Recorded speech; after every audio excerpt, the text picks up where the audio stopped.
This is all alleged and a conspiracy. Don't come for me. When's the last time you saw someone in the political party or a celebrity or anything of that nature die of cancer? That's a really good point.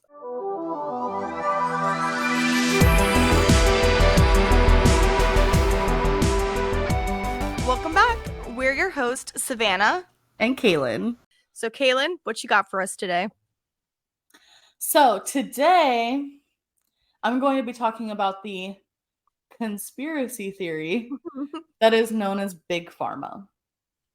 Ooh, we're getting canceled. I was going to say, no one come for me, okay? I have to give a disclaimer since certain people like to comment and say that I'm stating factual things whenever I'm not. Disclaimer, guys. This information is all alleged. Do not come for me. I found this on the internet. It may have came from the U.S. government. The U.S. government is not always correct. Thank you. Let's begin. Okay.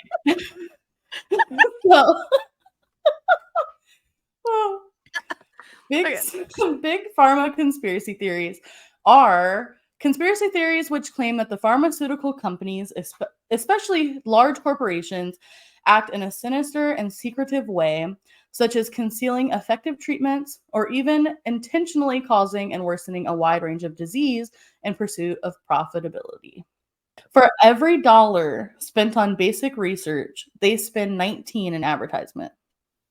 So when you think the money is going to research to better people, it's going to ads. Some of it is marketing. Big Pharma's net worth, $457 billion. I did not know it was that much. Yeah. I don't know why it's surprising, but right? I know, right? Hold on one second. It's not letting me scroll. Okay. According to the CDC, there were over 106,000 overdoses in 2021. Oh my God. From pharmaceutical drugs, let me be clear. Oh, interesting. Yeah. Okay. So I want to go over a few natural supplements that they don't want us to know about. I actually plan to start taking both of these supplements, so come back for an update in like 30 days or so. First, I'm going to talk about magnesium.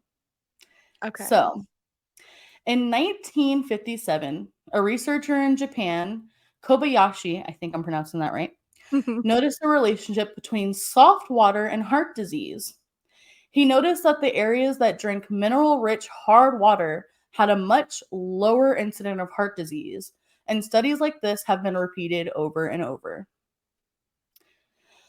That was shocking to me because it's like, what's the number one thing that we do here in America? Filter our water, get all the minerals out. The minerals are bad for you. And on top of that, remember how I've been complaining about my shower water lately because it's like really bad hard water and everything? Like we're just taught we are taught to hear hard water equals bad water, basically. Yeah, pretty much. So research shows that magnesium reduces sudden cardiac death by 77%. Oh my God. All heart issues are reduced by 40%, cancer by 50%, and all health-related death caused is reduced by 40% just by taking magnesium. Wow. Good to know. Heart disease is the number one cause of death, with a death toll of almost 700,000 people a year. And then cancer follows closely behind with about 500,000 people a year. Wow. And I just have to throw out there, once again, this is all alleged and a conspiracy. Don't come for me. When's the last time you saw someone in the political party or a celebrity or anything of that nature die of cancer? That's a really good point. Just saying. Oh my God. That's which I have to. Do we have time for like a quick little side note? Yeah, of course. So Mimi, my grandma, as you know, She ended up getting cancer, lung cancer, which is crazy because she never smoked a day in her life. You know that. She got it a few years after Papa died, and she ended up going to the specific cancer doctor in the city that I grew up in. And it was supposed to be a very well respected, very like Right. prestigious center. And we ended up finding out like 6 months later, after all of her treatments and everything, or a year later, maybe, that her cancer had actually been gone for 6 months and that they were lying to her and faking her x-rays and continuing the chemo treatment. Honestly, like Mimi ended up passing away like a year or so later from a series of heart attacks and strokes. A part Yeah. of me wonders if that could have caused it, Yeah. combined with everything else, any Yeah. other health issues. I So just definitely very, wouldn't very doubt it. It interesting. wouldn't surprise me. The doctor ended up like in the news. He ended up getting sued. He got into a lot of trouble, as Yeah. he fucking should. So Yeah. just little side note there. Right. So taking 250 milligrams to 500 milligrams of magnesium with vitamin D supplement a day will completely reduce or eliminate anxiety. That's it. I'm doing it. Sign me Yeah. up. I'm doing it. Oh my god. um, so magnesium helps you to relax by stimulating the production of melatonin and serotonin, which boost your mood and help you sleep. Okay. Magnesium also reduces the production of cytokines, Mhm. sorry, and cortisol, which lead to increased inflammation and stress. You know, bitch, we both have problems with inflammation. Oh yeah, And what do we definitely. take? Ibuprofen. Yeah. Horrible. Advil. Right.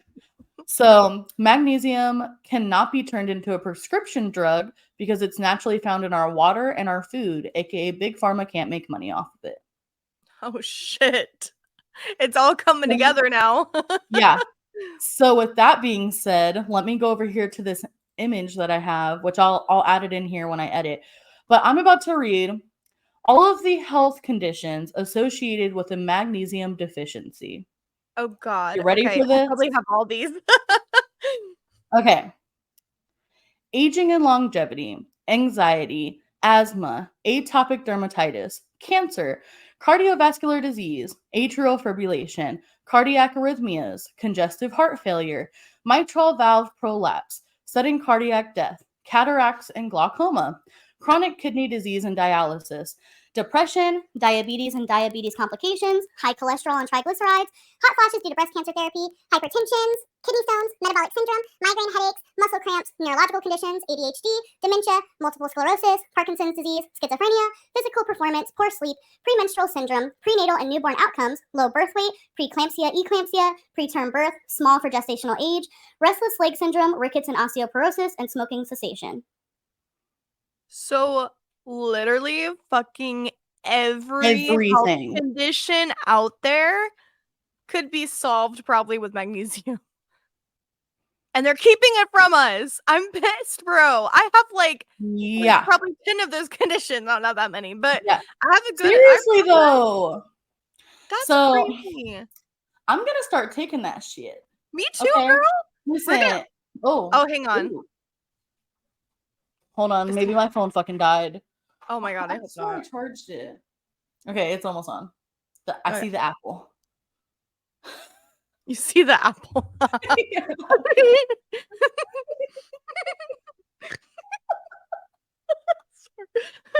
gonna pee myself. Oh my god. Okay. So I am gonna start taking magnesium. I am pre-diabetic. I have high blood pressure. So I take metformin and I take I forgot what my high blood pressure medicine or my blood not my high blood pressure medicine. My blood pressure medicine is called right now off the top of my head. But Yeah. metformin is so bad for you. It causes problems with your kidneys. It I've fucks up heard my that. stomach. Yeah, I've definitely heard that. If I could take magnesium and that shit helps me, How much magnesium do they recommend a day to help with that? anywhere from 250 milligrams to 500. And then they Okay. say to take vitamin D supplement with it because it helps activate it. It's so funny. I already knew all this because, my mom is a complete health Yeah. nut, and she literally used to have us do the magnesium with the vitamin D. Like, we literally Yeah. had these vitamin D drops that we put in our water, Yeah. and it would, activate it, but I forgot about all that stuff because I can't Yeah. afford to be that healthy these days. I just Right? can't. So the next supplement that they don't want us to know about is called selenium or selenium. I know about this one. Yes. Yes. So 200 micrograms of selenium a day would eliminate breast cancer by 82%, according to Dr. Peden Glidden or That's it. I'm Glidden. taking it. Right. So I have a few things from him we'll talk about in a little bit, but here's some other health benefits of selenium. It boosts your immunity, it supports a healthy thyroid, reduces risk of certain cancers, protects against heart disease, and helps with hair and nail health. Wow. I'm Signs gonna of a Sorry, go wait, ahead. what'd you say? I said I'm about to hop on Amazon and order this shit right Right? now. So signs of selenium deficiency is fatigue, foggy mental state, weakened immune system, hair loss, muscle weakness, and infertility. Wow. Big fucking deal. Big deal. And it Oh doesn't my god. surprise me. It's very believable that we would be being fed medication that causes infertility. Like, Of course. And also think about, how much IVF and IUI and all that kinda stuff cost. yeah. A lot of Yeah, money, even exactly. with insurance. So, I Exactly. mean, something that simple could maybe help solve it. That's Right. crazy. So there are tons of clean and natural companies being bought out by big pharma companies, Oh, resulting no. in compromising and changing ingredients. So I Yeah. have a list of a couple Oh, no, I that hope they're not probably any gonna I shock like. people. Okay. So here's some examples of companies that lie about being natural because they have sold out. Burt's Bees was bought out by Clorox. Bought out Ah, by Clorox. Look at them ingredients, pay no. attention because if they haven't changed already, I have a feeling they'll start. There's canola oil in my lip oil, and it says 100% natural origin. Fuck y'all, man. Annie, Okay. Wait, what is it? Annie with the good mac and cheese. Annie's. I just ate their mac and cheese Yes, last night. it was bought out by General Mills. The one that does all the cereals and everything, Yeah. right? Oh, wow. Tom of Maine, literally my Oh, toothpaste that I'm using right now, I used to use theirs, has yeah. been bought out by Colgate and Palmolive. So it's really not that natural anymore. No, Oh my god. Native, the ones that have all the good deodorants and stuff, And sunscreen? yeah, has been bought out by Procter and Gamble. That's a bad People one. and a bunch of people are coming out saying that their native deodorant is all of a sudden giving them horrible rashes and Wait a then second. Wait a second. That's been happening to me. really? The You use past native few deodorant? days, I use native deodorant. The past few days, this armpit specifically, it might be TMI, it's been super itchy. And I have a rash, and that's never happened to me before. I was I like, what is use going on? Lume, however you say it. Hmm. And it's like in a tube. And it's Yeah. kinda it was kinda gross to get used to because I'm not used to like squirting my deodorant on my finger and being like It's but they have it supposedly in a stick, but it's still like super soft and like almost the yeah. same consistency. So people are like, just buy the tube. It's you get more product, you know. Yeah, I mean, And then the last one that I have noted here is I don't know if I'm saying this right. Larabar, which is like a protein snack company. Bar, yeah. Larabar, Mhm. yeah. They've been bought out by General Mills as well. Well, shit. I love So how, it's not common knowledge either that any of these companies were bought out. yeah, I So a know. lot of people are just like, "Oh, my natural brands, doing my natural thing." Right. And then like just Sneaky. look at the food that that we're being provided. Oh, yeah, don't get me started on the food. Like You know that. I know we could talk a whole hour about that, but Ah, We Just will have a special, I think, about food specifically. Yeah, that sounds like a good idea. Not like a Because special, there's but like just a full full thing. episode or like topic Mhm. or whatever. Yeah. Yeah. Yeah, because there's just so much with that, you know. But when you're thinking about big pharma, you also need to be thinking about that, you know. Yeah, for Um, sure. I also wanted to explain a little bit, um, kind of how insurance companies are ripping people off Okay. when it comes to medication.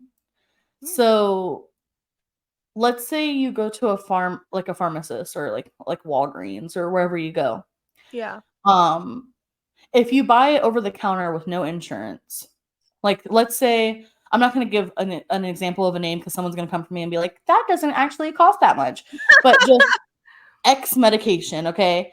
You Yeah. might pay $4 for it. The pharmacist paid $2 for it. So they're making their profit while not like necessarily ripping you off. They have to make a profit, obviously. Yeah. Insurance companies will charge you $10 for that same medication. The pharmacist will get less money than they would have if they sold it to you, and they're Oh, not allowed to disclose it to you. that is so So dirty. That is if your so insurance dirty. if your insurance charges more than the over the counter price, your pharmacist is legally not allowed to tell you.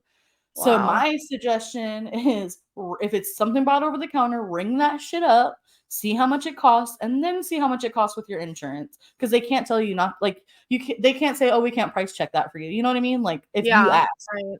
Yeah, exactly. So I'm definitely gonna start doing that. Because sometimes it is cheaper for you to get it from your insurance, like it'll be free.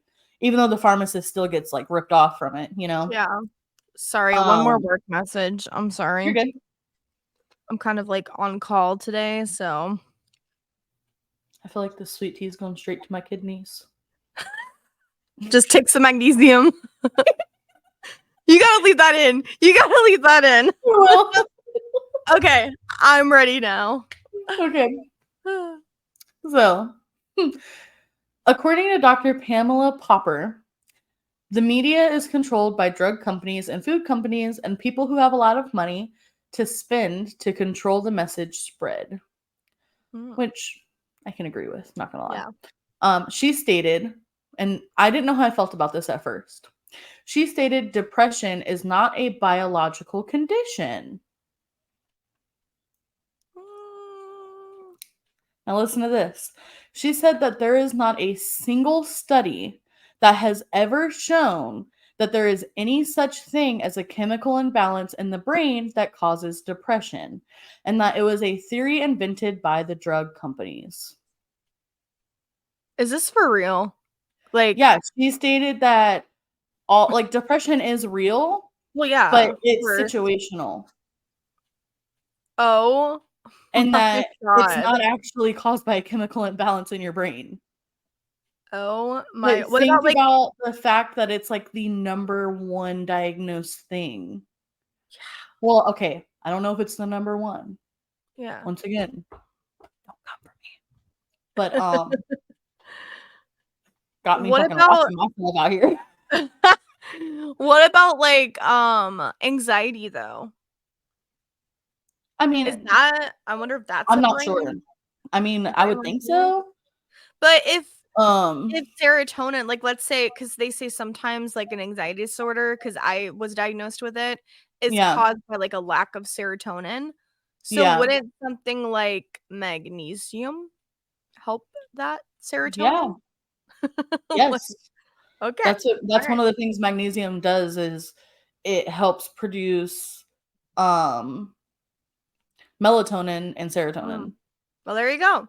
So, and I think that's gonna help me sleep. Now, you know, I Yeah. have a trouble sleeping. I have Um, no trouble. so I have. She said that Dr. Peter Bregan has, and I don't know if I'm saying that last name right. Mhm. Has been a leading advocate in lawsuits about this exact thing. Wow.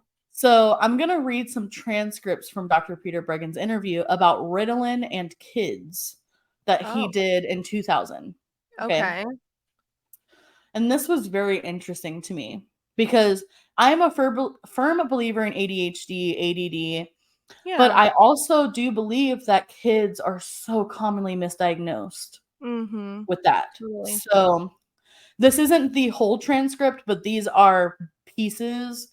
Like Okay. there's certain questions from the interview that he did. I just picked like some that were like most important because I know we don't have time to sit here and read like the whole fucking thing. Yeah, all right. Okay, so how exactly is ADD and ADHD diagnosed?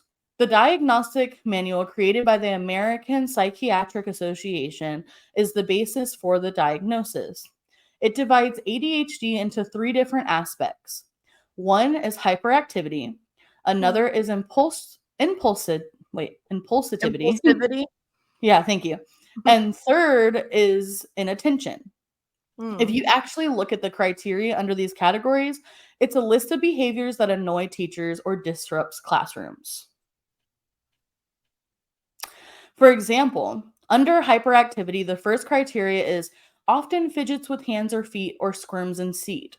Under impulsivity, that's a hard fucking word for me apparently today. The first criteria often blurts out answers before questions have been completed, which to me means he could do well in Jeopardy. Yeah. And the third, inattention, has for its first criteria often fails to give close attention to details or makes careless mistakes. Clearly, this is not a biological disorder, but a list of behaviors that put children in conflict with adults. Even if the evaluator does many different tests lasting many hours, all diagnoses still come back to these fake criteria. I call them fake because they really reflect conflicts between parents and children and teachers and children. Wow. Interesting point. It's very Not that I interesting. think no kids have ADHD, but you know, has there been any research done on the effect that Ritalin may have on adults who are medicated with it as children? Okay, this is his answer. Ritalin and other stimulants suppress growth of all origins of the body by disrupting growth hormone cycles, and that is likely to have a lasting effect. And animal studies show that the amphetamines such as Adderall and dexedrine cause brain cell death, and that Ritalin causes permanent brain dysfunction at regular clinical doses. Oh my There are God. very few long-term studies. One good study from the University of California School of Education by Nadine Lambert followed children given Ritalin and other stimulants and found increased cocaine and nicotine abuse in young adulthood. Some children developed tics, and on rare occasion, they became permanent. Some developed severe mental disorders such as depression and obsessive compulsive disorder, and it Ugh. could take time to recover. Some of the school shooters, such as PJ Solomon of Conyers, GA, were taking Ritalin, and clearly his acts have a lasting effect on the rest of his life. Oh my God. Wow, that's a lot. That's really sad. That's really, really Very. sad. I Now, had no what are idea. Yeah, me neither. I never really did research on like Ritalin and stuff because I was Mhm. never diagnosed with anything as a Yeah, kid. yeah. Um, what are the FDA and NIH stipulants for including children in drug trials? Now, this blew my mind. Now, Oh, remember, this doctor is an advocate for people in lawsuits who are suing against like the very people he is Ritalin and talking about in everything. these studies, he has literally advocated for. Okay. So, the FDA has approved Ritalin for use in children 6 years or older. 6 6. fucking years old. The That's way NIM, too young. right. Oh. The NIMH is currently planning to do studies involving hundreds of 2 to 4-year-old children. I believe that this is child abuse and should not be allowed. I urge wait, sorry. I urge individuals to write to their congressmen and senators and to the director of NIMH protesting giving these drugs to young children. Basically, the government is doing the drug companies dirty work by trying to prove that it is good to give drugs to tiny little children. That makes me sick to my Now, stomach. let me remind you, this was an interview in the year 2000. Oh my God. So over 20 years ago. Yeah, So who knows what's happening now? right. He also stated in another interview that Xanax, Valium, and Ativan causes dementia, and with antidepressants, mood stabilizers, antipsychotics, sedatives for sleep, etc., they find that brain function is diminished. Some patients get shrinkage of the brain and some develop dementia. Oh my God.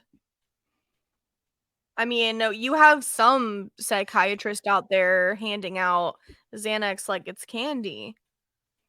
Exactly. That's scary.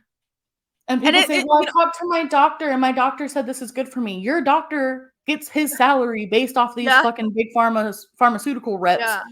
Like, Which there are some good doctors, yes, I'm like, not of saying all course, doctors are like but that, but honestly, I feel like the majority of them lately. and there are Um, some good medications. I'm not yeah, saying of all course. medications are evil. No one take medications, but I urge everyone, including myself, I need to follow this my own advice, Yeah. to if you're told that you need to be on a medication, at least Mhm. try a natural version first. Yep, and do It your doesn't research. hurt to try it. Yeah, Yeah, do research, see what the side effects of the medication you were prescribed are. See, like Kaylin said, any natural alternatives and do research on those, and then choose what you think would be best for you. I mean, the right, last thing we exactly. want is to take some medicine and for a short-term problem as like a band-aid and then it ending up being another long-term problem happening. So Exactly. like you were saying with the whole Xanax problem, someone is depressed or has anxiety attacks, you give them Xanax, right? The Xanax causes them to develop dementia or Parkinson's or some brain fog. You give them another Yeah, medication, and then that yeah. medication causes heart disease. And then it's a It just goes cycle. on and They're on and trying to on and kill on. us. Exactly. Exactly. And then, like, while there's Crazy. so much more to be said on big pharma and Yeah. so much more research and so much more studies and so many more conspiracies, Yeah. obviously we don't have time to talk about them all today. Yeah. So dig into it, research it, find out some new shit and comment it for us. I want to know what's Yeah. out there. Same.